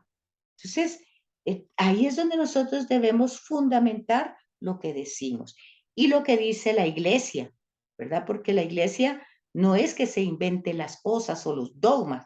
Ya vimos el proceso. Los dogmas salen de los concilios y salen de conciliar, o sea, llegar a un acuerdo. No, no es solo el Papa, es mucha gente que llegan a ese acuerdo y cuando se llega al acuerdo, pues se ponen parámetros y ahí sale el dogma. Entonces dice, bueno, esto es lo que hay que creer. Y entonces esa es la enseñanza de la iglesia, que Cristo es mediador en cuanto verdadero Dios y verdadero hombre. Si no, no podría. Si le quitamos una parte, y esa sería la herejía, pues entonces mutilamos el mensaje revelado. Fuera de Cristo no hay salvación. Y es lo que dijimos anteriormente, ¿dónde está la base de eso? Claro que ahora eso se discute mucho, sobre todo en el ecumenismo, ¿verdad? Donde vamos a tener diálogo con otros movimientos cristianos. ¿Y qué sucede con los que no conocen a Cristo? Pues por eso la misión, ¿verdad? Todo el esfuerzo de parte nuestra para que nosotros podamos llevar a Jesús, pero con el sentido verdadero de que se salven. O sea, cuando nosotros llevamos a Jesús a otras personas, es porque esas personas nos interesan, nos importan, y lo que queremos es que sean salvadas por Él, no por mí, no por lo que yo les estoy diciendo, sino por lo que dice la Escritura. Entonces nosotros, el dedo no lo tenemos que señalar hacia nosotros, tenemos que señalarlo hacia la palabra de Dios donde está la fuente, para que ahí lo conozcan y conociéndolo lo amen y amándolo lo sirvan. Entonces, vean aquí, en esta diapositiva tienen estas herejías que se han desarrollado a través de todos los tiempos. Y la raíz, lo hemos dicho 1000 veces, el gnosticismo, ¿verdad? Todos los nombres que ustedes vieron como herejías, pues ustedes ven de que vienen porque no se puede razonar completamente el hecho de que sea Dios verdadero y hombre verdadero. Y luego las otras religiones o filosofías, porque el budismo no es una religión, es una filosofía, pero el hinduismo sí, el judaísmo también, los musulmanes, el islam también. Entonces, todos estos son religiones asiáticas, pero de estas religiones salen sectas y nuevos movimientos religiosos. Igual que pasa con el cristianismo, ¿verdad? Han salido movimientos grandes, pero sectas muy grandes, ¿verdad? Como la fraternidad es una secta muy grande, el verbo, casa de Dios, son sectas muy grandes. ¿Y qué pasa en esas sectas? Pues se mezclan todas estas ideas, pero estas son ideas. Nosotros no tenemos ideas, nosotros tenemos palabras reveladas. Y entonces, en estas ideas hay una autosalvación. O sea, nosotros podemos iluminarnos a nosotros mismos. Eso también ya lo hablamos, ¿verdad? Por ejemplo, decíamos en el budismo cómo yo puedo, pues, a través de no comer, de no, de ser totalmente austero y decir no siento frío, no siento frío y estoy desnuda con nieve y todo lo que ustedes quieran, no siento frío, no tengo hambre, no tengo, negando las realidades humanas yo puedo llegar al iluminismo. No dice la salvación, dice al ser iluminado, pero eso no es la fe católica. Nosotros, por la gracia, por los méritos de Cristo, somos salvados, ¿verdad? Y estas teorías incompatibles que están de moda, pues se llama New Age, o sea, nueva era, nueva realidad, ¿verdad? Y esta es lo que ustedes van a encontrar en el pensamiento de las jovencitas que llegan a estudiar. Son estas las que están muy de moda. Bueno, pues ya nos pasamos 7 minutos.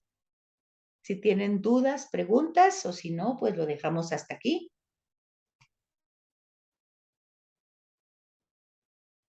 Porque si era a las 4:30 o a las 5. ¿Aló? Licenciada, creo que era hasta las 5. Así es, hasta las 5. No sé, yo les pregunto porque la verdad es que no sé si es hasta las 5. Bueno, pero si es hasta las Nosotras, 5, ¿sí? nosotras, licenciada, también habíamos escuchado que era a las 5. Ah, bueno, entonces continuamos. ¿Dudas, preguntas de aquí? Hasta el momento no, licenciada, Dios se lo pague. Ah, muchas gracias. ¿Ya entró Sor Cándida? No, creo que no son. Ah, sí, ya está ahí. Ah, ya está ahí. Hola, Sor Cándida, la estoy extrañando desde el sábado. Licenciada, buenas tardes. Hola, Sor Cándida, ¿qué se me hizo el sábado? Que pregunta y pregunta por usted. Y nadie sabía dónde estaba yo. No, y es que yo llevaba en la punta de la lengua la respuesta que le iba a dar a la y y bueno, y se quedó grabado, pero como no sé si ya oyó la grabación, yo hoy empecé preguntando, ¿ya está Sor Cándida? Porque Sor Cándida, ¿se acuerda? Yo creo que ya no se acuerda de lo que me preguntó, pero yo sí me acuerdo. Una gracia. No, me preguntó por qué el tema de está escrito y es necesario. ¿Se acuerda? Ajá. Sí, Bueno, también. bueno. Entonces lo expliqué el sábado. A ver, quiero saber si hay alguien ahí que pueda decir lo que expliqué el sábado en relación a eso, a ver si hay un alma generosa que haya captado mi explicación, porque sabe que dije que lo iba a decir para que se lo dijeran a usted. Creo que no se lo dijeron, pero quiero oír yo si alguien pudo captar lo que yo dije. Nadie. ¿Aló? Ese silencio significa que nadie se recuerda, ¿se dan cuenta? Eso no puede ser, eso no puede ser. Ok, le voy a explicar, Sor Cándida. Mire pues, Gracias. cuando nosotros cuando en el texto dice, está escrito, ¿verdad? Por ejemplo, Jesús en los caminantes de Maús estaba escrito que el Hijo del Hombre padeciera, ¿verdad? Está escrito.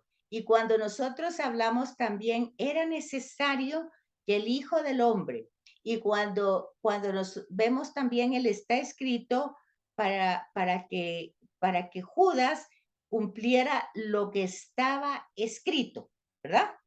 Esos eran los temas. Bueno, entonces cuando está escrito, estábamos hablando, les decía yo, cuando en un pasaje nosotros encontramos referencia a lo escrito, hay que tomar en cuenta varias cosas. En primer lugar, cuando Jesús está llevando su misión, no hay nada más escrito que la Torá, o sea, lo que nosotros llamamos el Antiguo Testamento. Jesús no le llama el Antiguo Testamento, ni los apóstoles le llaman eso, porque no hay escrito nada de Jesús. Entonces Jesús va a hablar de lo escrito y va a hablar, cuando habla de lo escrito, habla de la Torá. ¿Qué era la Torá? Pues la Torá era el Pentateuco, o sea, Génesis, Éxodo, Levítico, Números y Deuteronomio, Penta, 5, Pentateuco, rollos, 5 rollos, importantísimo, era lo que estaba escrito. también lo que estaba escrito eran los salmos y los profetas. Eso era lo escrito. O sea, estaba escrito el Pentateuco, sabiduría y profeta, la ley y los profetas, ¿verdad? Entonces, cuando Jesús habla de que estaba escrito y que es necesario que se cumpla, se está refiriendo al Antiguo Testamento, a lo que nosotros llamamos el Antiguo Testamento. Y en el Antiguo Testamento usted va a encontrar que Jesús mismo, cuando va a Nazaret, él mismo se aplica a Isaías 61:1, ¿verdad? Cuando entra a la sinagoga de Nazaret, que dice el espíritu, desenrolla el rollo, que qué rollo, que desenrolla el de los profetas, no la Torá, sino de los profetas. Y entonces ahí dice, el Espíritu de Dios se ha posado sobre mí, y lee, ¿verdad? Porque, y luego él dice, esto se ha cumplido, o sea, se cumplió la escritura. Pero ¿qué había en la escritura? Habían promesas. Y entonces se han cumplido las promesas. ¿Y qué promesas habían en la escritura? Pues promesas, muchas promesas, pero las promesas más importantes era que Dios iba a suscitar a un Mesías que iba a ser el Salvador de la humanidad. Entonces, no dice cómo va a salvar a la humanidad, pero lo que sí dice es lo que va a hacer ese Mesías. Va a darle a los ciegos, le va a dar la vista, a los cojos le va a dar la salud, y en fin, y los que están presos la libertad. Cuando Juan el Bautista pregunta a Jesús, ¿eres tú el que ha de venir o debemos esperar a otro? Jesús no hace referencia a Isaías, ni le empieza a explicar, sino que mire pues, entendiendo que él conoce lo que está escrito, le dice a sus discípulos, vayan y díganle a Juan lo que ven y lo que oyen. Los ciegos ven, los cojos caminan. Entonces, cuando se está hablando de que está escrito, es que en la escritura han habido muchas promesas y muchas revelaciones. Y esas promesas y revelaciones es de salvación, porque todo tiene que ver, por eso se llama historia de la salvación del pecado de la humanidad. Entonces, ¿por qué Jesús cura una enfermedad? Por lo que ya dijimos anteriormente, la causa primera es Dios, pero la causa segunda son consecuencias de nuestra libertad y de nuestro pecado. Entonces Jesús va liberando, y eso está escrito, porque está escrito. Y luego, cuando se presenta a los 4 cánticos del siervo de Yahvé, que también Jesús se los aplica a sí mismo, porque él se va a aplicar el ser el Hijo del Hombre, pues entonces es necesario que el Mesías padezca para que se cumpla lo que está escrito. Es decir, no estaba escrito que tenía que morirse de esa manera, pero sí que iba a sufrir por presentar un anuncio de salvación. Porque ¿qué significaba ese anuncio de salvación? Significaba liberar de los poderes del prestigio, del placer, del dinero. Y usted sabe que esos poderes, pues no, la gente no quiere soltar esos poderes. ¿Qué es lo que dice en el Sanedrín? ¿Qué es lo que dicen? Es necesario que uno muera para que todo el pueblo no padezca una serie de rebelión. Entonces, la necesidad, fíjese que la necesidad se ve de los dos lados. Jesús va a decir, es necesario que el Hijo del Hombre padezca.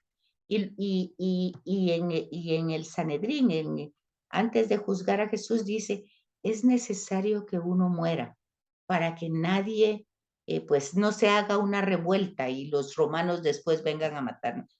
De todas maneras, los romanos después los mataron a todos, ¿verdad? pero no en ese momento de Jesús. Entonces, la explicación era esa, Sor Cándida. Cuando habla de está escrito, es que está escrito. Está escrito en lo que Jesús conocía y sus contemporáneos conocían, que es lo que nosotros llamamos Antiguo Testamento. Pero no está escrito en el sentido de que las cosas pasen predestinadas, sino que Dios está suscitando la salvación de la humanidad, la plenitud, la ruptura totalmente con la raíz del mal que es el pecado, y para eso es necesario que el que va a luchar contra esto cuerpo a cuerpo, pues tiene que padecer, porque va a ser un ser humano, un hombre, el que lo va a hacer, y no va a salir exactamente victorioso de eso. Pero la victoria se la va a dar Dios, que es otra vez lo que estamos viendo en el módulo anterior, la providencia. La providencia lo resucita. Dios lo resucitó. Entonces, ahí es donde está centrado nuestra fe, en la resurrección. Pero para llegar a la resurrección hay que pasar por todo el abajamiento que pasó Jesús desde la encarnación al padecer, al morir, al que lo entierran, pero luego nuestra fe está centrada en la aceptación del Padre. ¿Y cómo sabemos que el Padre aceptó toda la misión de Jesús, toda su entrega, toda su obediencia? Porque lo resucitó.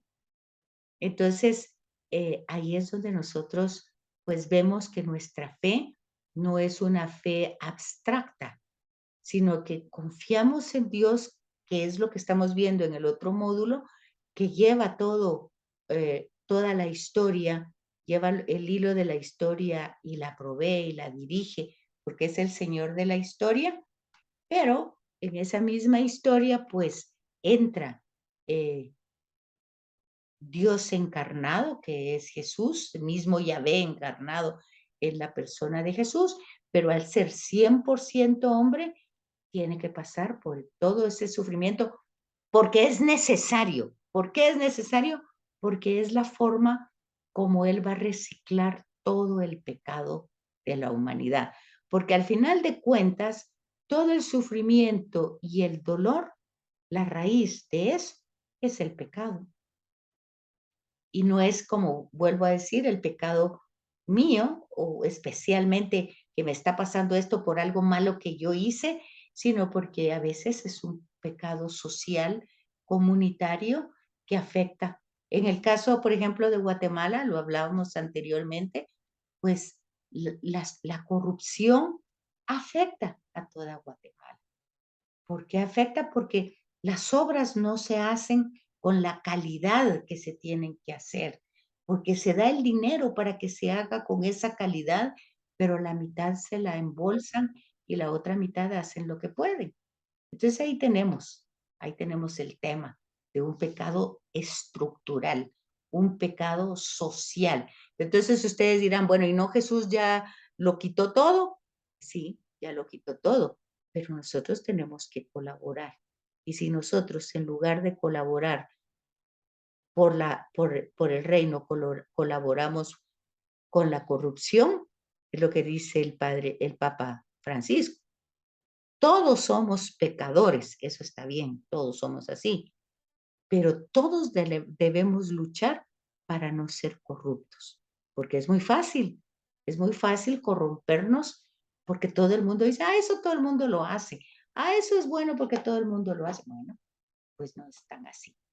Bueno, eso era Sor Cándida. No sé si le queda claro, si no me pregunta. O ya se fue Sor Cándida, ¿no? Licenciada, le agradezco mucho. Sí, me queda bastante claro y muchas gracias por la solución de que sí es bastante difícil a veces aceptarlo de primas a primeras, como que eso de la herejía o de la no sé qué, de la predestinación, Sí, que es que lo que pasa es que todos estamos predestinados para salvarnos, todos. No hay nadie que no esté. El ejemplo lo tenemos con el buen ladrón, que todos están predestinados, pero ahí tienen ustedes la escena. Hay dos ladrones. Y no es que sea uno bueno y otro malo, porque ladrón, ladrón. Pero el punto es que uno reconoce, porque así lo dice, mira, nosotros estamos padeciendo por el mal que hemos hecho, pero este es inocente. Pero eso lo reconoce uno, el otro no lo reconoce. Y el otro está diciendo, no, bájate, bájanos, tú dices, bueno, y está ahí revelándose. Entonces se da cuenta, ahí está clara la escena de lo que está escrito, de lo que es necesario y de lo que hace nuestra libertad. O sea, pero ahí no hay predestinación, ahí hay una libre decisión. Por eso es que dice, al final todos vamos a ser examinados en el amor. O sea, ¿con qué amor hicimos lo que hicimos? Eso es todo. No, no nos van a decir, fíjese, eso es serio, porque dice, no nos va a decir cuántas misas oíste, cuántos rosarios, cuántas no, no, eso no te van a preguntar. Te van a preguntar cuánto amaste cuando rezaste un rosario, cuánto amaste cuando estuviste en una Eucaristía. O sea, cuánto cambiaste en cada rosario para amar más. Imagínense, vamos a ser juzgados en el amor. Va a ser la única pregunta de evaluación final.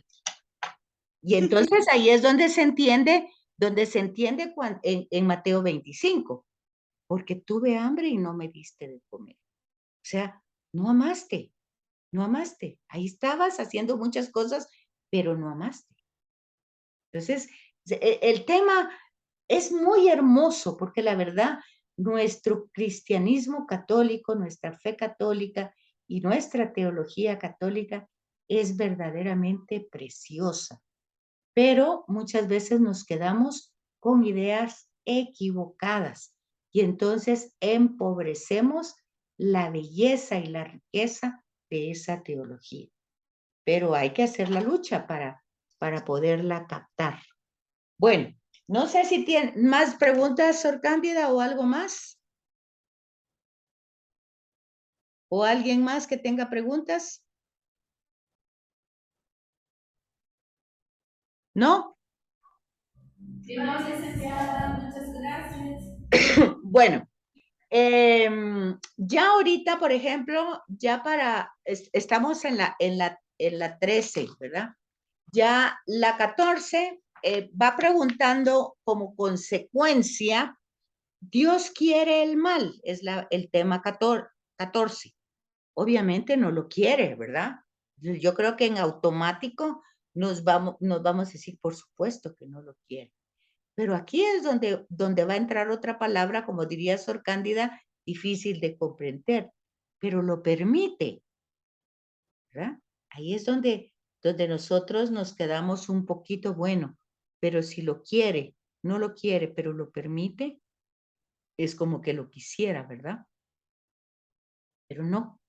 Ya vemos que toda la historia aquí tenemos que volver a entrar al tema de la historia de la salvación, ¿verdad? Y darnos cuenta otra vez de ciertas palabras, como explicaba Sor Cándida.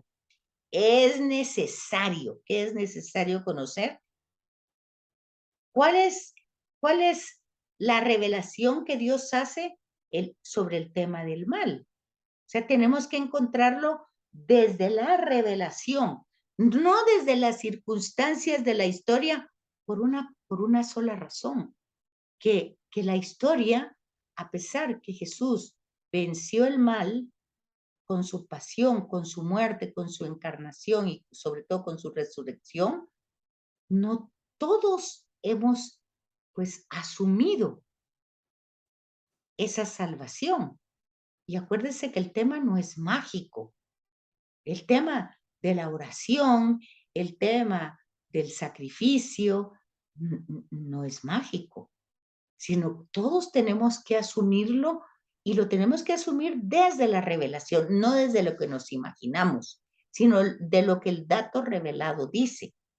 Claramente que si Dios desde el principio vemos que todo lo hizo bien y todo lo hizo perfecto y todo, ya vimos que por supuesto que el mal ni lo quiere ni él lo desarrolló. Pero eso también ya lo vimos. Ya vimos también que en el capítulo 3 del Génesis, ya vimos que hay primero, que tenemos límites. No es dice hoy la psicología, por ejemplo, la psicología dice hoy, y estos movimientos de moda que van entre el budismo, todos los pensamientos hinduistas y psicológicos y todo eso, de las energías y del buen sentir y de la mente, que la mente tiene todas las capacidades. Entonces, lo que dice es, por ejemplo, tú no tienes límite. Tu único límite es lo que la mente te ponga como límite. O sea, si la mente no te pone límites, tú no tienes límites. Eso no es cierto. Así se dice, esas son las teorías incompatibles que están de moda hoy. Claro que sí tengo límites. Yo no puedo hacer muchas cosas, no las puedo hacer, ni puedo hacer dos cosas al mismo tiempo. Entonces, hay límites, de todo tipo hay límites. No puedo, cuando uno mira el tráfico tan espantoso que hay, uno quisiera volar, porque a veces va a un lugar cerca, porque solo se trata de pasar de una calle a otra, pero hay que agarrar un camino de tanto tráfico que para hacer eso se tarda 1 hora y media. Entonces uno quisiera como volar o correr o hacer cosas que se le facilitara hacer eso, pero no se puede. Entonces, cada vez que nosotros vemos muchas cosas que no podemos hacer, pues es que tenemos límites. Y justamente el árbol del bien y el mal de Génesis 3 es eso, es el límite. De todo puedes comer, pero de este árbol no comerás. Es que eso no es ni que Dios sea mandón, ni que esté en contra, no. Es una manera simbólica de decir, todo lo puedes administrar, pero tienes límites. Respeta el límite. Y justamente el límite es el límite del bien y del mal. ¿Y qué es lo que dice, pues, esta representación del mal que está en la serpiente? Dice, no, claro que no, se te abrirán los ojos. Tú no tienes límites, tú cómela porque se te abrirán los ojos y te volveréis como Dios, o sea, sin límites. Entonces, todas esas teorías son actuales, son verdaderamente los jóvenes lo tienen, y los jóvenes, incluso no tan jóvenes, jóvenes ya adultos, lo tienen muy metidos, que después por eso vemos tantos problemas que hay, ¿verdad? Entonces, es que no tienen límites. Pasan a veces toda la noche sin dormir, tantas cosas, y después son los grandes accidentes y las grandes tragedias. Y por supuesto, siempre se le culpa a Dios de todo eso. Pero el hecho es que no respetamos límites.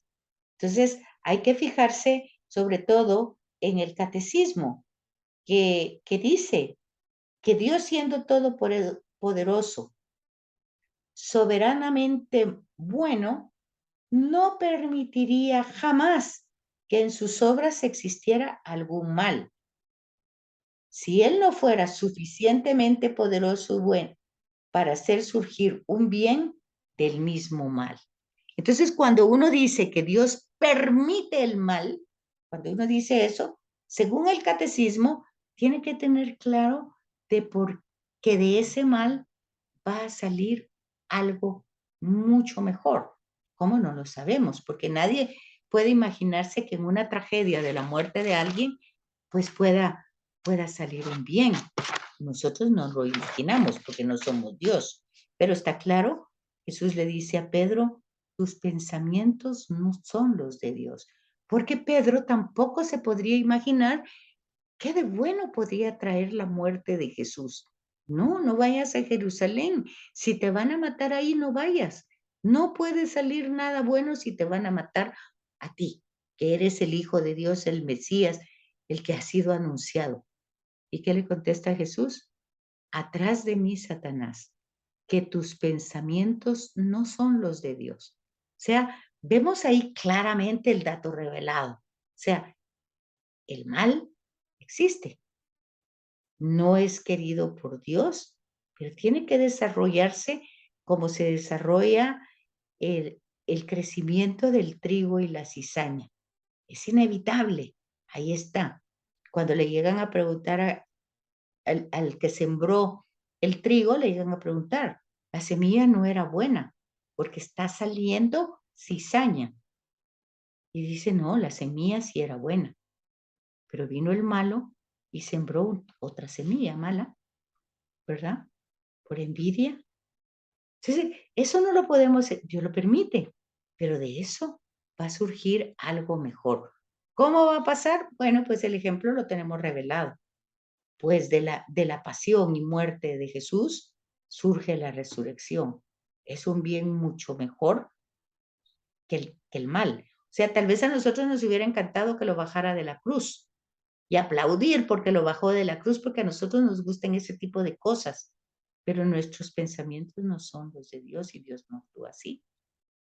Entonces, ahí es donde nosotros tenemos que, pues, aceptar si queremos creer en el dato revelado o preferimos confiar en la pobreza de nuestra inteligencia, por muy grande que sea, es limitada y no puede abarcar un misterio tan grande como el que es Dios.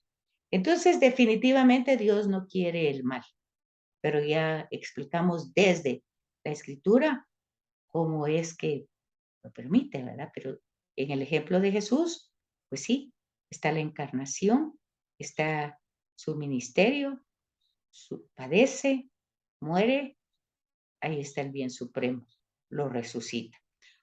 Claro, si nosotros no creemos eso, pues entonces, pues vamos a estarle dando vuelta a otras cosas, pero porque no creemos en el dato revelado. Pero ese es el dato revelado. Ahí es donde ustedes ven de que de un mal sale un bien supremo. Y así podemos poner muchos, ¿verdad? Muchos ejemplos más desde el texto. Los mismos apóstoles. ¿Podrán beber conmigo el cáliz del dolor? ¿Podrán ser bautizados con el espíritu del martirio? Y dice Juan, claro que vamos a hacerlo. Pues sí, van a poder hacerlo, pero ¿quién se sienta a mi derecha o a la izquierda? Esa solo lo sabe el Padre. O sea, el bien mayor, o sea, que van a estar con Él, van a estar con bien, pero ¿quién va a estar de un lado y del otro? Bueno, ya solo el Padre lo sabe. Entonces, de un mal va a salir un bien. Pero obviamente, lo que decíamos el sábado, nosotros nos acercamos a la Escritura con fe. Y cuando la leemos, esa fe es retroalimentada por la Escritura. Pero si llegamos con temas gnósticos de conocimientos y entonces rechazamos esta revelación, pues entonces nos quedamos con nuestra pobreza de nuestra inteligencia, que por mucha que sea, es limitada. Bueno, entonces empezamos el 14 y primero Dios el sábado, terminamos 14 y 15, de las 2, para que al final dijimos de que puedan en el segundo sábado de octubre, pues hacer su lectura de Marcos, como se ha dicho, y pues les cuento que ya le pasé la evaluación a Sor Teresita para que ella la imprima y la pase cuando considere que es importante, ¿verdad? Así es que vayan viendo sus autoevaluaciones y vayan viendo su lectura, aunque van a tener ese sábado tiempo, pero no lo dejen a lo último. Así es que muchísimas gracias y si Dios quiere nos vemos el sábado. Gracias, licenciada. Feliz tarde. Adiós. Gracias, licenciada. Feliz tarde. Feliz tarde, licenciada. Feliz tarde, Gracias por la cuídense. clase y por su tiempo. Gracias a ustedes.